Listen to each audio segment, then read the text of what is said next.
Et bonjour à tous, j'espère que vous allez bien. La semaine dernière, je devais faire une vidéo, je n'ai pas pu la mettre en ligne puisque en faisant le montage de la vidéo, je me suis rendu compte que la fin, la partie technique, en fait, on a la vidéo mais on n'a pas le son. Donc il faudra que je refasse les prises, que je refilme. Je ferai ça plus tard. Et là, en échange, j'en fais une vite fait, pareil, comme celle que je devais faire, sur un disque dur externe comme ça, qui n'est pas du tout reconnu par Windows et qui n'est pas détecté sur le port USB. Donc on voit ça tout de suite, ça va être très court. Donc disque dur, câble USB. Donc on raccorde le disque sur le câble USB, ici. Cette prise là, on le branche sur un port USB du PC.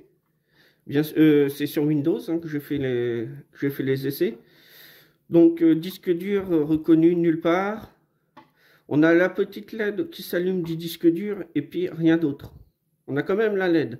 Donc ça veut dire que le disque est quand même sous tension. Il reçoit bien le 5 volts qui arrive de la prise USB. Donc ensuite, j'ai ouvert le disque dur. Donc là, le boîtier est vide parce que j'ai fait l'échange.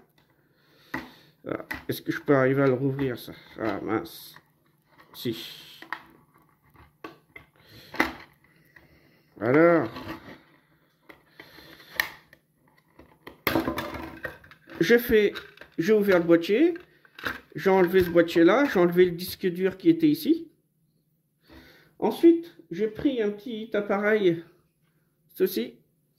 Donc ça, c'est du SATA. Et ici, on a la prise USB.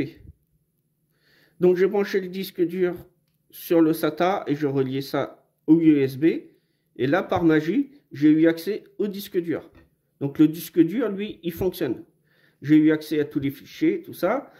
Avant de faire quoi que ce soit, j'ai fait une copie du disque dur pour être sûr de sauvegarder comme il fallait tout ce qui était dessus. Parce qu'on ne sait jamais si le disque dur est défaillant au bout de 5 minutes ou s'il est défaillant pendant que je fais mes manips, que je fais une bêtise, et ben je perds toutes les données. Donc là, je fais une sauvegarde. On l'efface après si c'est bon, mais au moins c'est sauvegardé. Donc, sur ce boîtier-là, vous aviez ce petit module. Donc, connecteur SATA ici. Je rapproche. Et connecteur ici pour mettre le fil USB. Donc, la petite LED, elle s'allume, elle. Et puis, il n'y a rien d'autre. Je rapproche parce qu'on ne voit rien. Donc, dessus, il n'y a pas grand composant. Il y a des résistances, des condensateurs, un quartz. Et ce quartz, lui, il sert à faire... à cadencer pour la fréquence pour le contrôleur qui est ici. Donc il a besoin d'un quartz pour fonctionner, d'une fréquence. C'est un quartz de... alors attendez, je vois rien. De 12 MHz. Ici, vous avez une petite résistance de shunt. Je ne sais pas si vous la voyez bien.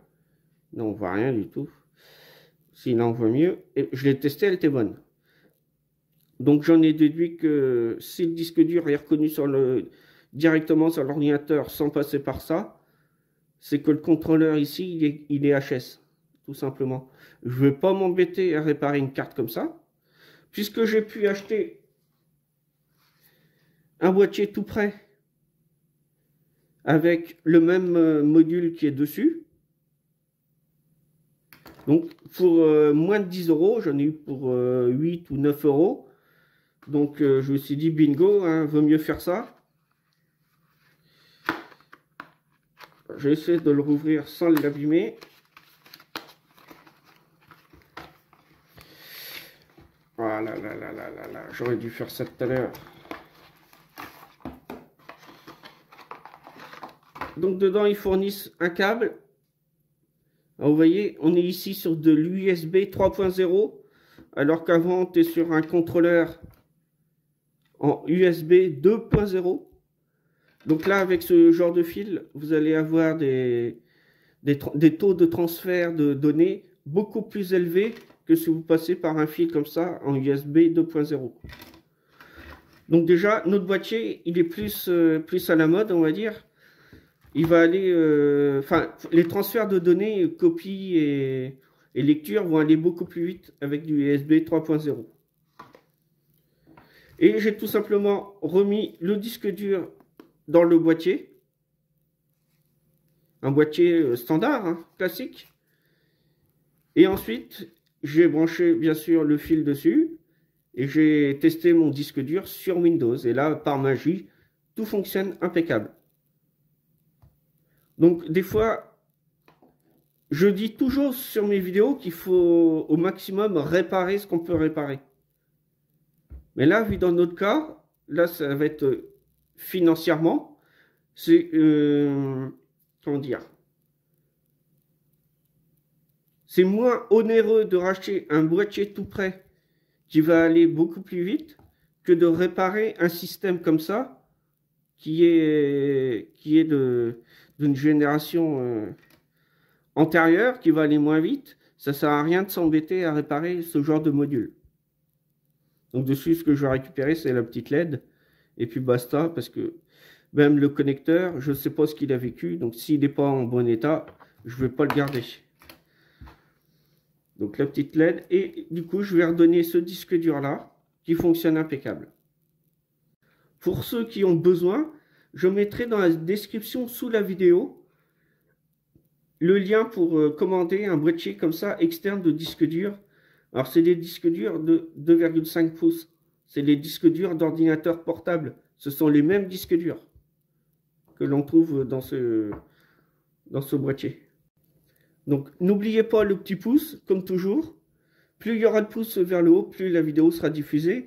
Et je pense que cette vidéo peut dépanner pas mal de personnes, puisque c'est souvent qu'on a des soucis de disque dur. Donc au moins, là on saura qu'on peut se dépanner par soi-même, plutôt que de jeter et d'acheter simplement un boîtier pour mettre le disque dur. Voilà. Je vous dis maintenant à la prochaine pour une future vidéo.